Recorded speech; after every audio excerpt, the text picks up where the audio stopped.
Hormuz প্রণালী নিয়ে যুক্তরাষ্ট্র ও ইরানের মধ্যে উত্তেজনা এবার আরও তীব্র হয়েছে। মার্কিন প্রেসিডেন্ট ডোনাল্ড ট্রাম্পের একের পর এক হুঁশিয়ারির জবাবে এবার সরাসরি কড়া বার্তা দিয়েছেন ইরানের সেনাপ্রধান আমির হাতামি।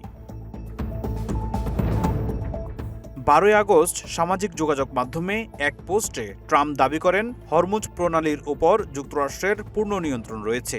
তিনি মার্কিন নৌ অবরোধকে ইস্পাতের দেয়াল হিসেবে উল্লেখ করে বলেন, ইরানের কিছুই করার নেই। এরপর শুক্রবার নিউ ইয়র্কে এক বক্তব্যে আরও এক ধাপ এগিয়ে ট্রাম্প বলেন, খুব শিগগিরই হরমুজ প্রণালীকে যুক্তরাষ্ট্রের ভূখণ্ড হিসেবে ঘোষণা করা হবে। তিনি আরও দাবি করেন, বাস্তবে যুক্তরাষ্ট্র এরই মধ্যে জলপথটির নিয়ন্ত্রণ নিয়ে নিয়েছে।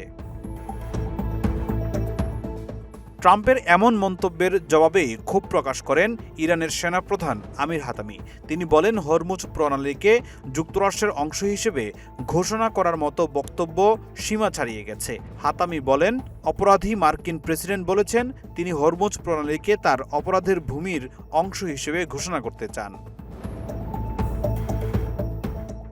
মানুষের তীব্র প্রতিক্রিয়ার পর ট্রাম্প বিষয়টিকে মজা হিসেবে দেখানোর চেষ্টা করেছেন বলেও মন্তব্য করেন হাতামি। তবে এমন স্পর্শকাতর বিষয় নিয়ে মজা করারও সীমা রয়েছে বলে সতর্ক করেন ইরানের সেনাপ্রধান। ট্রাম্পকে উদ্দেশ্য করে হাতামি বলেন, নিজেকে কি মনে করো?